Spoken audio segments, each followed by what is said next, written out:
وہ سر پکڑے اپنے کمرے کے ایک کونے میں بیٹھا ہوا تھا۔ کمرے میں مکمل اندھیرا چھایا تھا۔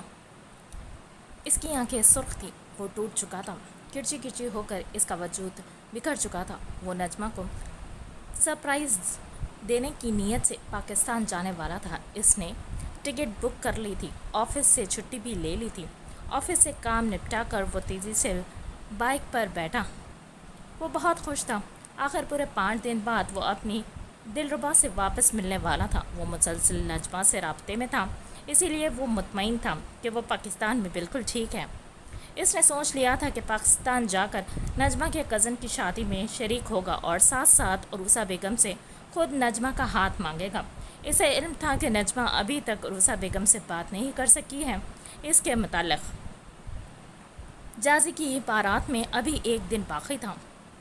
وہ بائک چلاتے وقت یہی امیجن کر رہا تھا کہ نجمہ کا ریاکشن کیا ہوگا اس کا سرپرائز دیکھ۔ وہ یقیناً بہت خوش ہوگی، یہ سوچ کر مسکرانے لگا تھا۔ اس کی بائک سگنل پر رکی، وہیں اس نے پہلی بار محسوس کیا کہ کچھ لڑکے جو بائکس پر سوار ہیں اس کا پیچھا کر رہے ہیں۔ وہ بائک تیزی سے بھگانے لگا۔ ان بائکس نے اسے مکمل طور پر گھیرے میں رکھا ہوا تھا۔ پھر ایک بائیکر نے آگے سے آ کر اس کا راستہ روکا۔ ابھی وہ کچھ سمجھ پاتا، اس سے قبل ہی وہ بائیکرز اپنی بائکس سے اتر کر اس کے پاس آئے۔ وہ سب ہیلمٹ پہنے ہوئے تھے۔ کیا چاہیے تم لوگوں کو؟ وہ شریف بندہ تھا، فوراً ہی گھبرا کر استفسار کرنے لگا۔ کچھ زیادہ نہیں، بس تیری جان۔ یہ کہتے ہی ان میں سے ایک لڑکے نے زارون کا کالر پکڑ کر اسے بائک سے اتارا اور اس کے سر سے ہیلمٹ اتار کر روڈ پر پھینکا۔ کیا؟ مگر کیوں؟ میں نے کیا کیا ہے؟ وہ گڑبڑا کر پوچھنے لگا۔ اس کی تو کسی سے کوئی دشمنی بھی نہیں تھی۔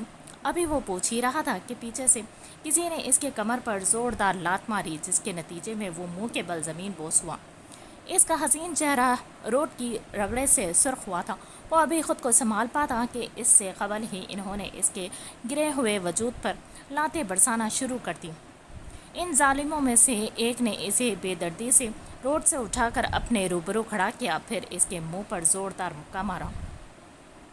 زارون کے منہ سے خون نکل کر زمین پر تیزی سے گرنے لگا۔ وہ غصے سے بھر کر جوابی کارروائی کرنے کی نیت سے میدان میں اترا۔ اپنی پوری طاقت کے ساتھ اس مکہ مارنے والے کا ایک ہاتھ سے گلا دبانے لگا۔ پیچھے سے ان میں سے ایک نے اس نہتے لڑکے کے سر پر ہاکی کی اسٹک سے وار کیا۔ اگلے ہی لمحے اسے اپنے ارد گرد سب گھومتا ہوا محسوس ہوا۔ ان لڑکوں نے اس کے پیروں پر بے در پہ ڈنڈے مارے۔ وہ بری طرح سے درد کی شدت سے چیخنے لگا۔ یہ تو قسمت نے ساتھ دیا تھا اس لڑکے کی۔ شاید دعائیں کے حصار میں تھا کہ پولیس کی گاڑی کے ہارن کی آواز ان لوگوں کے کانوں کی سماعت سے ٹکرائی۔ وہ سب ڈر کے مارے تیزی سے زارون کو اسی حالت میں چھوڑ کر بھاگے۔ زارون ڈر کی شدت سے بے ہوش ہو گیا تھا۔ جب ہوش آیا تو معلوم ہوا کہ وہ چلنے کی صلاحیت سے محروم ہو چکا ہے۔ ڈاکٹر کے مطابق وہ ابھی کبھی اپنے پاؤں پر کھڑا نہیں ہو سکے گا۔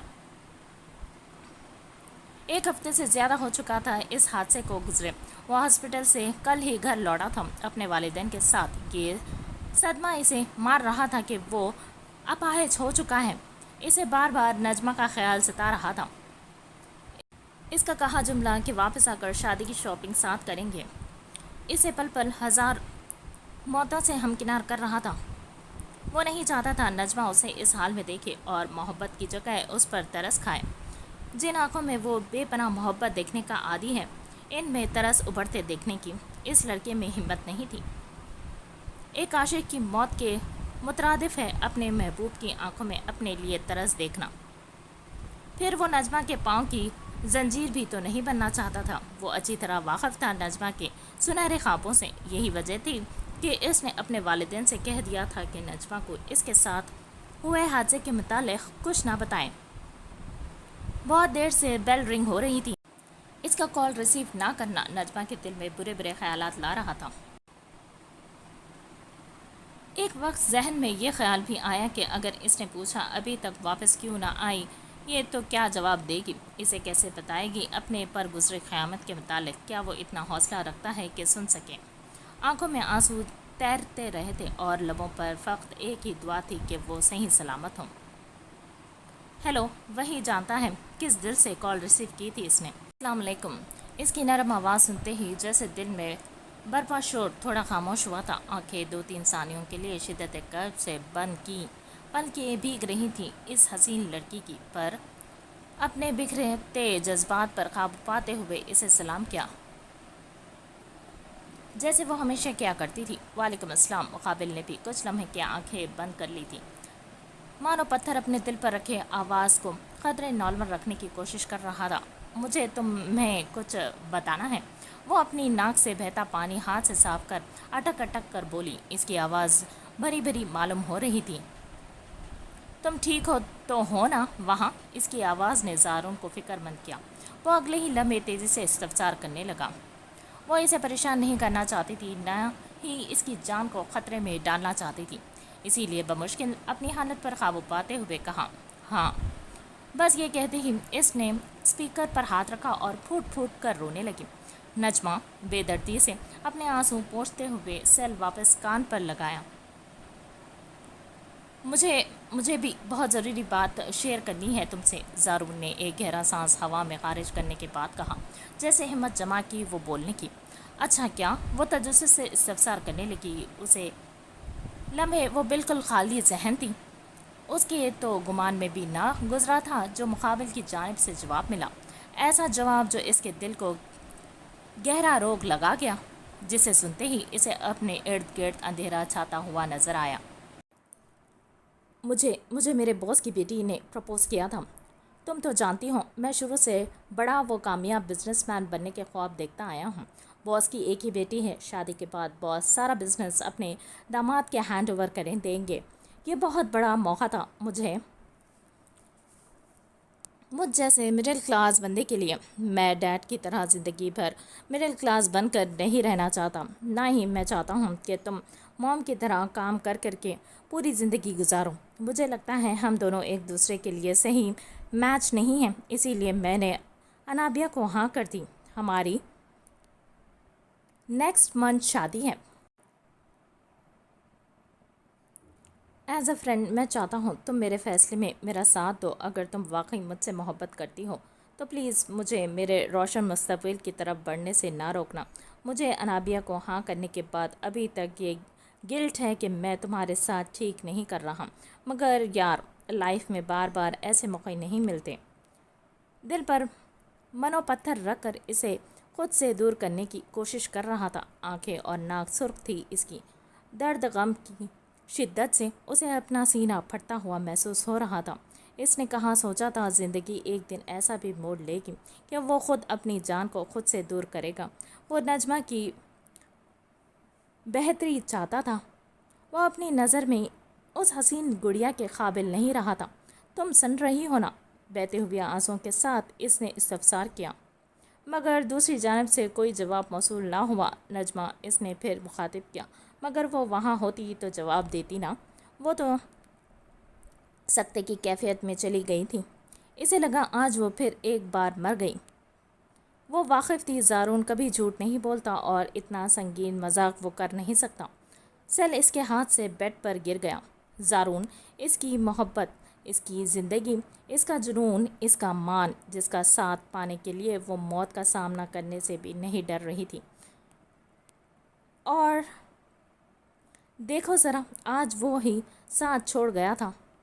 وہ گھر میں داخل ہوتے ہی عروسہ بیگم کے کمرے کی جانب آیا تھا۔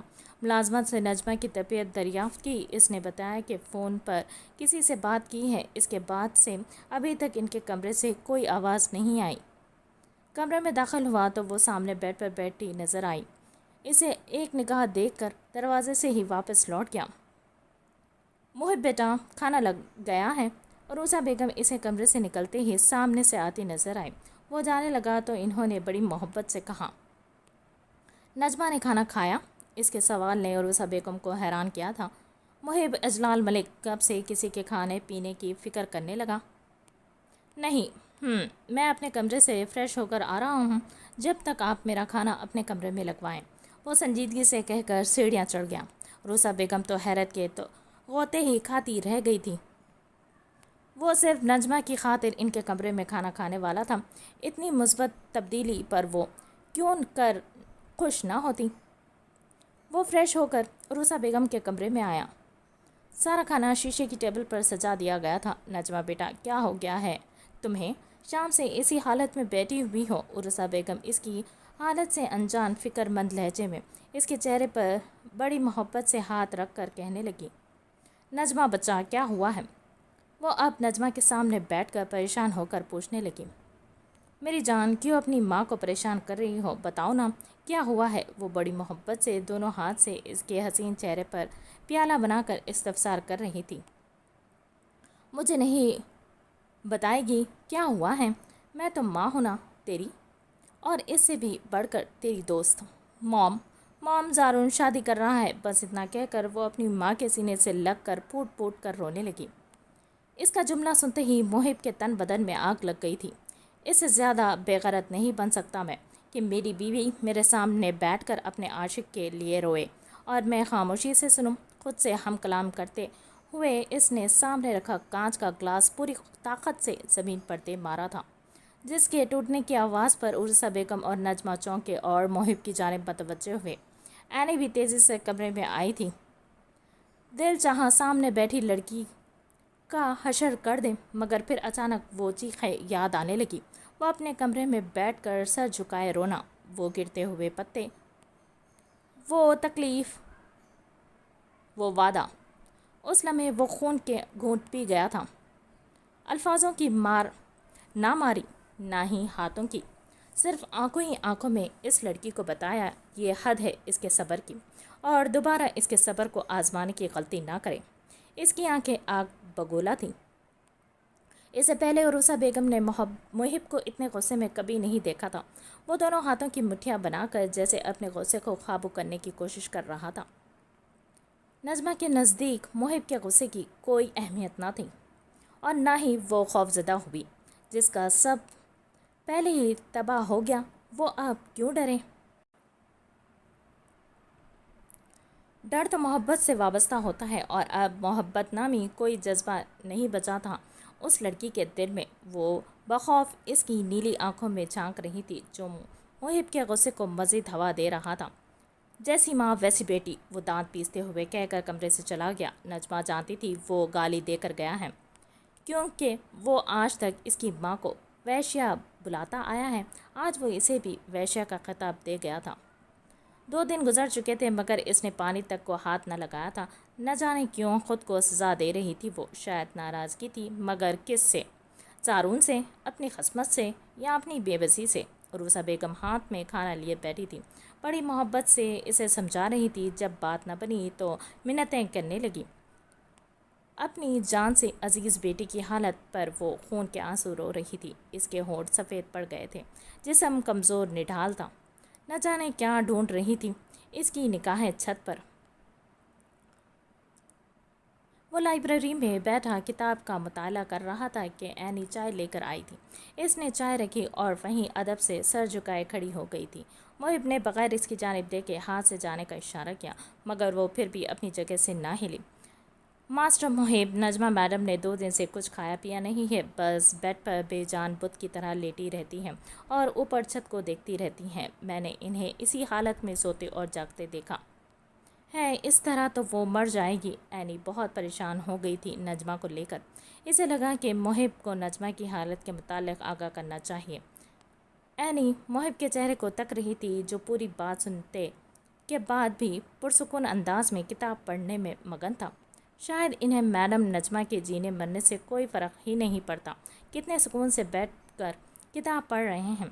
پتھر دل کہیں کے، وہ انتظار میں تھی کہ محب کچھ کہے، مگر اس نے صرف ہاتھ ہلا کر جانے کا اشارہ کیا، جس پر وہ کڑتی ہوئی لائبریری سے نکلی۔ بے وقوف لڑکی، اس نے سر جھٹکتے ہوئے کہا، اور کتاب بک شیلف میں رکھ کر لائبریری سے نکلا۔ اسے کمرے میں داخل ہوتا دیکھ کر عروسہ بیگم بیڈ سے اتر کر سائڈ میں کھڑی ہو گئی تھی۔ اس نے ہلکا سا گردن کو جنبش دے کر عروسہ بیگم کو باہر جانے کا اشارہ کیا، جس پر وہ دونوں میاں بیوی کو کمرے میں اکیلا چھوڑ کر باہر چلی گئیں۔ اٹھو ہم ہاسپٹل جا رہے ہیں، وہ نجمہ کے سر پر کھڑے ہو کر حاکمانہ انداز میں گویا ہوا۔ ایسا لگا جیسے اس کی آواز کمرے کی خاموشی میں کہیں دب گئی ہو۔ اس نے نجمہ کا سر تا پاؤں جائزہ لیا۔ آنکھوں کے نیچے کالے کالے حلقیں، سفید خشک ہونٹ، نڈھال و کمزور سا جسم، بے رونق آنکھیں جیسے کوئی رنگ ہی نہ ہو ان میں، مرجھایا ہوا چہرہ، اجڑے ہوئے بال۔ کیا حالت کر لی تھی اس لڑکی نے اپنی؟ تھوڑی دیر تک ماحول پر خاموشی طاری رہی۔ گڈ، تو بھوکا پیاسا مرنے کا ارادہ ہے تمہارا؟ کیری آن، میں نہیں روکوں گا تمہیں، بلکہ ایک کام کرتا ہوں، تمہاری ماں کا بھی کھانا پینا رکوا دیتا ہوں۔ ویسے بھی انہیں اس گھر سے تحفظ اور کھانا پینا تمہارے توسط سے ملتا آیا ہے۔ جب تم ہی نہیں رہو گی تو ہم۔ اس کے الفاظ سنتے ہی وہ حواسوں میں لوٹی تھی۔ ابھی اس ستمگر کا جملہ مکمل بھی نہ ہوا تھا کہ وہ تڑپ کر اٹھی تھی۔ کیا چاہیے تمہیں مجھ سے؟ جینے نہیں دے رہے، کم از کم مرنے تو دو۔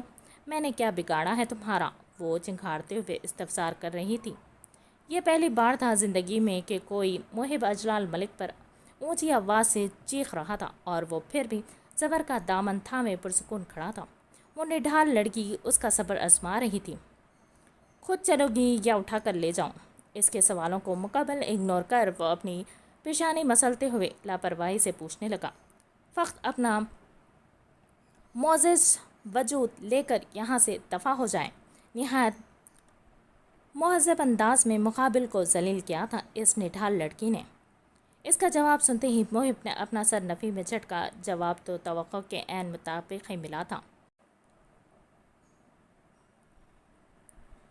وہ واقف تھا نجمہ کتنی ٹیڑھی کھیر ہے۔ اگلے ہی لمحے اس نازک و نڈھال لڑکی کو اپنی باہوں میں برائڈل سٹائل میں اٹھایا۔ چھوڑو مجھے، تم ہر بار زبردستی نہیں کر سکتے میرے ساتھ۔ بھوکا پیاسا رہنے کے سبب وہ بہت کمزوری محسوس کر رہی تھی اپنے پورے جسم میں۔ حالت تو یہ تھی کہ ہاتھ پاؤں ٹھیک طرح سے کام تک نہیں کر رہے تھے۔ بچی کچی اپنے وجود میں ہمت جمع کر اس نے احتجاج کرنا چاہا تو سوائے زمان کے جسم کے کسی دوسرے اعضاء نے اس کا ساتھ نہ دیا۔ ایک تو مجھے سمجھ نہیں آ رہا، آخر محب اس لڑکی کے اتنے نخرے کیوں برداشت کر رہا ہے؟ محب اور نجمہ کو باہر جاتا دیکھ مبشرہ بیگم چڑھتے ہوئے بولی۔ محب نے اس سے کار میں بٹھایا اور خود اس کی سیٹ بیلٹ باندھی۔ محب دوسری سائیڈ پر سے آ کر کار کا گیٹ کھول کر ڈرائیونگ سیٹ پر بیٹھا اور کار سٹارٹ کی۔ کار کا اے سی آن ہوتے ہی نجمہ کی آنکھیں نیند سے بند ہونے لگی۔ بی پی لو کے سبب اسے بہت نیند آ رہی تھی صبح سے۔ اس کے وجود میں ذرا سی بھی ہمت باقی نہ رہی تھی محب سے لڑنے کی۔ وہ غنودی کے عالم میں تھی مگر اس کا ذہن کام کر رہا تھا۔ اسے لگا وہ مر جائے گی، یہ اس کی آخری سانسیں ہیں۔ وہ جیسے دل ہی دل میں خوش ہوئی تھی کہ اس نے زندگی کے ہر غم سے بس کچھ ہی لمحوں بعد نجات مل جائے گی۔ اسے اچانک اپنے ارد گرد دھواں نظر آنے لگا۔ اس دھوئے میں سے ایک شخص سفید لباس میں اس کی جانب چلتے ہوئے آئے۔ وہ اس کے والد تھے، جنہیں دیکھتے ہی اسے لگا وہ مر کر اپنے والد کے پاس پہنچ چکی ہیں۔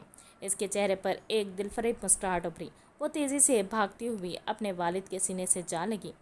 ڈیڈ، اب مجھے چھوڑ کر مت جائیے گا، وہ روحانسی لہجے میں اپنے والد سے گویا ہوئی۔ وہ ان کے سینے سے لگ کر ابھی رو رہی تھی کہ اسے اچانک محسوس ہوا کہ کسی نے اس کا ہاتھ مضبوطی سے تھاما ہو۔ اس نے آہستہ سے آنکھیں کھولی تو وہ ہاسپٹل کے وی آئی پی وارڈ میں تھی۔ اس کا ذہن ٹھیک طرح سے کام نہیں کر رہا تھا۔ اس کی نگاہیں سب سے پہلے اپنے الٹے ہاتھ پر گئیں۔ اس کے الٹے ہاتھ میں ڈرپ چڑھائی جا رہی تھی۔ پھر اس نے اپنی دائیں جانب دیکھا۔ ایک لمحے کے لیے اپنی آنکھیں پر یقین نہ آیا۔ محب اس کا ہاتھ مضبوطی سے تھامے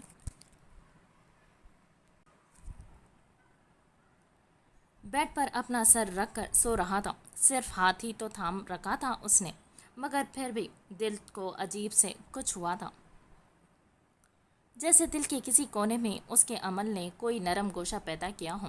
وہ چاہتا تو آرام سے سامنے صوفے پر سو سکتا تھا، پھر اس طرح انکمفرٹیبل حالت میں سونے کی کیا ضرورت تھی؟ وہ محب اجلال ملک تھا، اس سے وہ نازک صفت لڑکی ویسے بھی کسی اچھائی کی امید نہیں رکھتی تھی۔ کیا ہو گیا نجمہ؟ صرف ہاتھ ہی تو پکڑا ہے اس نے، ہو سکتا ہے اس ڈر سے پکڑ رکھا ہو کہ کہیں تم بھاگ نہ جاؤ۔ پھر چند لمحوں بعد اسے کچھ اچھی طرح علم ہے میں بھاگ نہیں سکتی۔ اپنی ماں کو ان ظالموں میں تنہا چھوڑ کر پھر کیوں پکڑا ہے اس نے میرا ہاتھ؟ وہ جیسے خود سے ہی الجھ رہی تھی اور خود جواز تلاش کر رہی تھی اس خبرو نوجوان کے عمل کا، جو بے خبر ہاتھ تھامے سو رہا تھا۔ آہستہ سے اپنا ہاتھ اس سے چھڑوانے کی کوشش کی مگر کامیاب نہ ہو سکی، کیونکہ اس کی پکڑ نیند میں ہونے کے باوجود کافی مضبوط تھی۔ یہ بات اسے عجیب لگی، کیونکہ نیند میں انسان کا پورا جسم نڈھال پڑ جاتا ہے،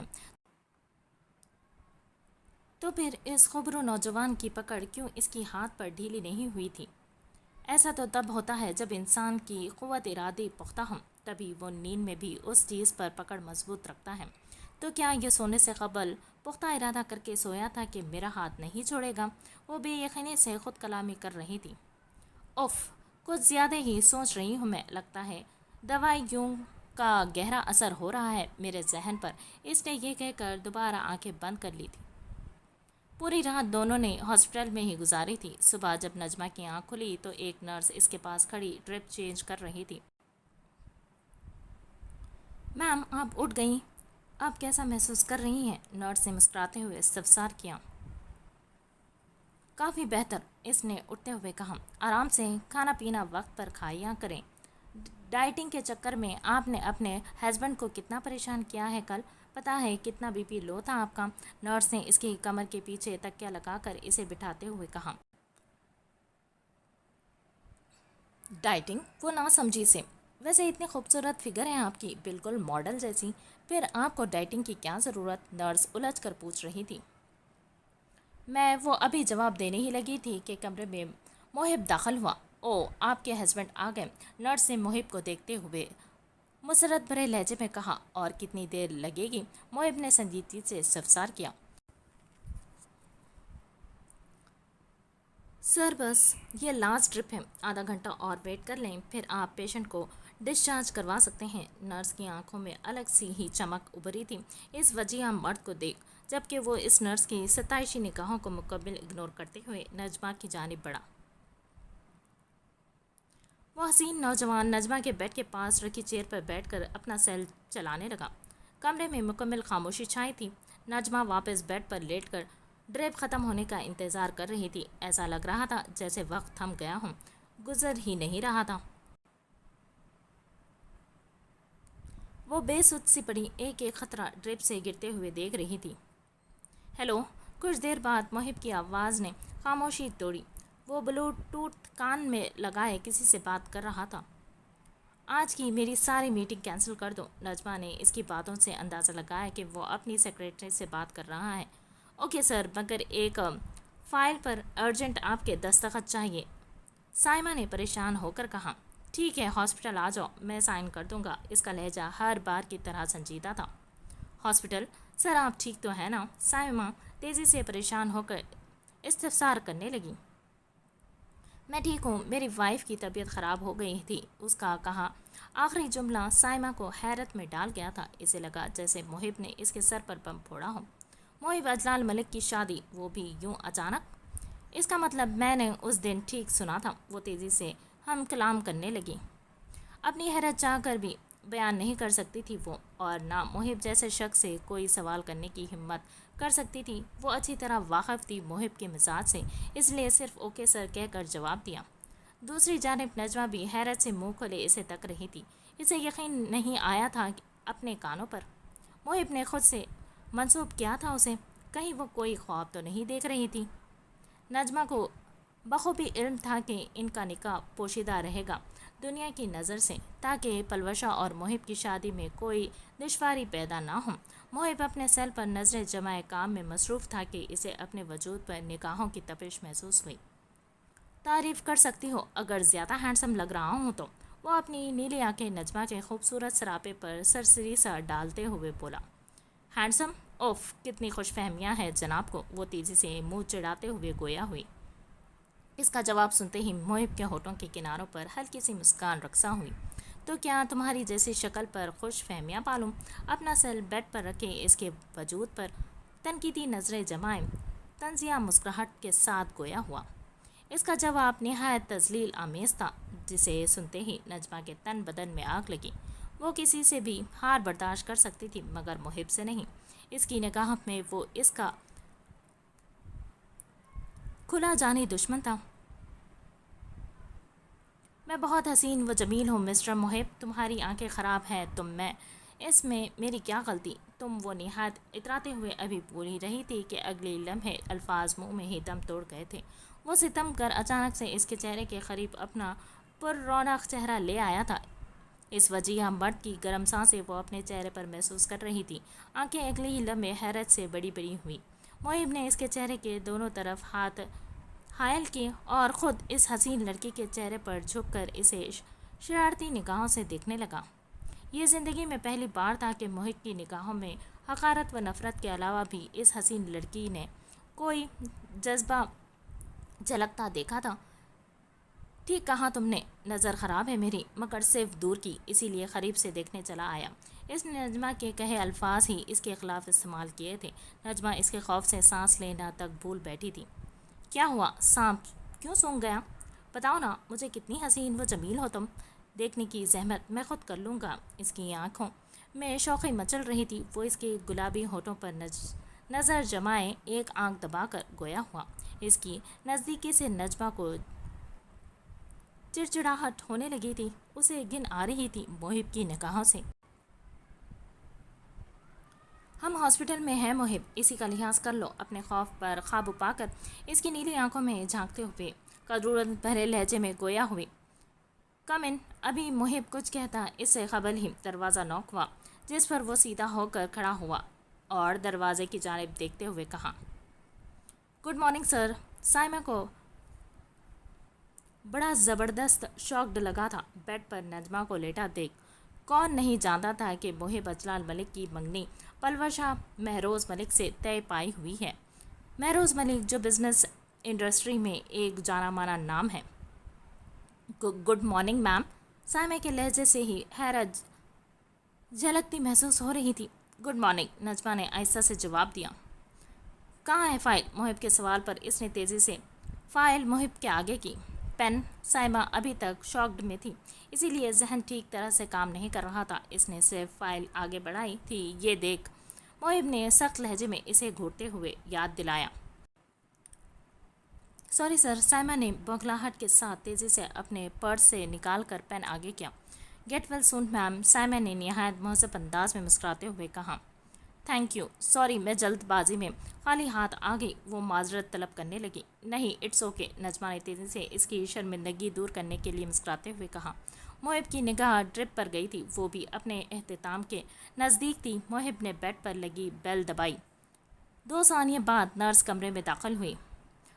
اپنے کمزور وجود میں ہمت جما کر وہ اٹھ بیٹھی تھی، مگر جب بیڈ سے اترنے لگی تو پاؤں نے ساتھ نہیں دیا اور وہ اگلے ہی لمحے لڑکھڑا کر زمین پر گری۔ اس کے ہاتھ پاؤں مسلسل ایک حالت میں رہنے کے سبب بالکل سن ہو گئے تھے۔ اتارو مجھے، میں خود چل سکتی ہوں۔ محب کھڑکی کے پاس کھڑا اس وقت کسی سے فون پر بات کرنے میں مصروف تھا جب نجمہ کے گرنے کی آواز اس کے کانوں کی سماعت سے ٹکرائی۔ وہ تیزی سے اس کی جانب آیا۔ بغیر ایک لمحے کی دیری کے اس نے اپنی باہوں میں برائڈل سٹائل میں اٹھا لیا۔ وہ تو نظر آ رہا ہے، اس نے خاصا طنز سیا منہ بسوڑتے ہوئے جواب دیا۔ وہ نجمہ کی سیٹ بیلٹ باندھنے کے لیے جھکا تو دونوں کی نظریں ملیں۔ اس کی حسین نیلی سمندر جیسی آنکھیں نجمہ کو 1-2 ثانیے کے لیے اپنے حصار میں جکڑ گئی تھی۔ ظالم واقعی بلا کا حسین تھا۔ سفید رنگت پر نیلی آنکھیں، گھنی لمبی پلکیں، کالے بال، انابی ہونٹ، کڑی ناک، کلین شیو، دراز قد، ورزشی جسامت، نہایتی روبدار پرسنالٹی کا مالک۔ وہ وجیہہ مرد کسی بھی عورت کا دل صرف اپنی ایک مسکراہٹ سے جیت سکتا تھا۔ کچھ ایسا چار تھا اس میں۔ پھر دیکھ رہی ہو؟ اس کی نگاہوں میں اٹھنے والی ستائش پر وہ خوبرو نوجوان مضحکہ خیز انداز میں ٹوکتے ہوئے بولا۔ نجمہ کو لگا جیسے اس کی کوئی چوری پکڑی گئی ہو۔ وہ بوکھلا کر شرمندگی سے چہرہ تیزی سے دوسری جانب کیا۔ اس کی ادا پر محب نے سر نفی میں جھٹکا اور دروازہ آرام سے بند کیا۔ ملک مینشن میں داخل ہوتے ہی مبشرہ بیگم اور اجلال ملک صاحب کے لڑنے کی آواز دونوں کے کانوں کی سماعتوں سے ٹکرائی۔ یہ میاں بیوی آج بھی کتے بلی کی طرح لڑتے ہیں۔ چیخنے کی آوازیں ان کے بند کمرے سے باہر آ رہی تھی، جس پر نجمہ بے یقینی سے بے ساختہ استہزائی انداز میں بول اٹھی تھی۔ اگلے ہی لمحے اس نے محب کی آنکھوں کو دیکھا جو اس پر آگ برسا رہی تھی۔ محب کا خوبصورت چہرہ غصے سے بالکل سرخ پڑ گیا تھا۔ دنیا کو عقل آ سکتی ہے پر میرے ماں باپ کو نہیں، وہ دل میں کڑتے ہوئے کچھ لمحے کے لیے وہ نجمہ کو باہوں میں لیے اپنی جگہ پر منجمد کھڑا رہا، پھر سر جھٹک کر ہار ماننے والے انداز میں سیڑھیوں کی جانب بڑھا۔ مجھے اوپر نہیں جانا، مجھے میرے کمرے میں چھوڑ دو۔ نجمہ نے تیزی سے احتجاج بلند کرنا شروع کر دیا تھا، مگر اس نازک سی لڑکی کے احتجاج کو وہ کہاں خاطر میں لانے والا تھا۔ اسے لے کر اپنے کمرے میں انٹر ہوا۔ آج اسے بیڈ پر پھینکا نہیں تھا بلکہ آرام سے بٹھایا تھا۔ خوف کے مارے اس کا پورا جسم برف کی طرح ٹھنڈا پڑ گیا تھا۔ محب اسے بٹھا کر واش روم کی طرف بڑھا، اسے جاتا دیکھ کر جیسے سانس میں سانس آئی تھی۔ محب کو کالا رنگ بہت پسند ہے، اس بات کا اندازہ وہ اس کے کمرے میں موجود فرنیچر اور دوسری چیزوں سے لگا رہی تھی۔ کمرے میں موجود ہر چیز کالے رنگ کی تھی۔ کمرے کی دیواریں، فرش کے ٹائلز، بیڈ پر بچھی چادر، لیمپ، صوفے، ٹیبل، الماریاں، LCD، نہایت ہی سلیقے سے ہر چیز اس کی جگہ پر رکھی تھی۔ کمرہ نہایت ہی خوبصورت و شاندار تھا۔ وہ ایک سرسری سی نگاہ پورے کمرے میں گھما کر سائڈ ٹیبل کے سہارے کھڑی ہوئی۔ شادی کی پہلی رات کی یادیں فلیش بیک کی طرح اس کی آنکھوں کے سامنے آ رہی تھی۔ خوف کے مارے بڑی مشکل سے لڑکھڑاتے وجود کے ساتھ دروازے تک پہنچی۔ کہاں وہ دروازہ کھولنے ہی لگی تھی کہ پیچھے سے آئی روبدار آواز پر اس کا دم خشک ہوا۔ گلے میں تھوک نگل کر مڑتے ہوئے اس ستمگر کی جانب متوجہ ہوئی، جو نہا کر سفید رنگ کی ٹاول اپنے نیچے کے حصے پر باندھے اور دوسری سفید ٹاول سے اپنے بال سکھاتے ہوئے اسی کی جانب آ رہا تھا۔ اس کی شارپ نگاہیں نجمہ کے حسین سراپے پر ٹکی تھی۔ اس حسین وجیہہ مرد کے بالوں سے گرتی ہوئی پانی کی بوندیں سفید گردن پر سرایت کر رہی تھی۔ میں اپنے کمرے میں جا رہی ہوں۔ محب کو دیکھ اس کی حالت غیر ہو رہی تھی۔ اس نے اپنی آواز کو بقدرے نارمل رکھنے کی کوشش کرتے ہوئے کہا۔ وہ نہیں چاہتی تھی کہ وہ اسے خوفزدہ پا کر مزید غالب آئے، اسی لیے اپنا خوف چھپانے کی مکمل کوشش کر رہی تھی۔ ابھی وہ کہہ کر مڑنے ہی لگی تھی کہ اس سے قبل محب نے اپنی ٹاول جس سے وہ بال سکھا رہا تھا نجمہ کی کمر کے گرد حائل کیا، پھر ٹاول کو اپنی جانب تیزی سے کھینچا۔ پلک جھپکتے ہی وہ اس کے کشادہ سینے سے آ لگی تھی۔ اس ستمگر نے حملہ بجلی کی رفتار سے کیا تھا۔ اس نازک گڑیا کو سنبھالنے کا موقع تک نہ ملا تھا۔ دونوں کی آنکھیں ملی۔ نجمہ کی آنکھوں سے جھلکتا خوف وہ بھانپ گیا تھا، مگر نجمہ کو اس کی نیلی خوبصورت آنکھوں میں کوئی تاثر نظر نہ آیا۔ وہ نہیں جان سکی تھی کہ وہ خوبرو نوجوان اس وقت کیا سوچ رہا ہے۔ کہاں لے جا رہے ہو مجھے؟ محب چھوڑو مجھے، میں نے کہا چھوڑو۔ اس نے جھک کر اسے اپنی باہوں کے حصار میں جکڑا تھا اور واش روم کی جانب لے جانے لگا۔ وہ زور زور سے چیخنے لگی، ساتھ ساتھ اپنے دونوں ہاتھوں سے مکے بنا کر محب کے سینے پر برسا رہی تھی۔ اس نے شاور کھول کر اسے کپڑے سمیت شاور کے نیچے کھڑا کر دیا تھا اور خود دور ہٹ کر کھڑا ہو گیا۔ مجھے گندگی بالکل پسند نہیں، اس لیے صفائی کا خاص خیال رکھو، اپنی بھی اور کمرے کی بھی، وہ خاص جتاتے ہوئے کہہ کر باہر چلا گیا تھا۔ نجمہ نے اس کے باہر جاتے ہی پھرتی سے دروازہ بند کرتے لاک کیا تھا، پھر دروازے سے ہی لگ کر پھوٹ پھوٹ کر رونا شروع ہو گئی۔ اسے سمجھ نہیں آ رہا تھا وہ کب تک بھاگ سکتی ہے محب سے۔ اس کے رونے کی آوازیں مسلسل واش روم سے باہر آ رہی تھیں۔ 5 منٹ میں باہر نکلو نہا کر، ورنہ 6 منٹ میں میں خود اندر آ جاؤں گا، اس نے سخت لہجے میں دروازے کے پاس آ کر علانیہ کہا۔ اس کا اعلان سنتے ہی اس لڑکی نے اپنی آنسو بے دردی سے پوچھے۔ وہ لڑکی اچھی طرح واقف تھی کہ محب صرف ڈرا نہیں رہا، اس ستمبر کے خوف نے اسے مجبور کیا تھا نہانے پر۔ محب کا واش روم ملک مینشن میں نجمہ کو دیے ہوئے کمرے سے بھی بڑا تھا، اس میں بھی ہر چیز کالے رنگ کی تھی۔ وہ نہانے کے بعد پریشان کھڑی تھی کہ اب کون سے کپڑے پہنے۔ جو کپڑے پہلی پہنی ہوئی تھی وہ تو پورے گیلے ہو چکے تھے۔ یہ کپڑے لے لو۔ باہر سے ہلکا سا دروازہ ناک ہوا۔ اس نے ڈرتے ڈرتے دروازے کے پیچھے کھڑی ہو کر ہلکا سا دروازہ کھولا تو اس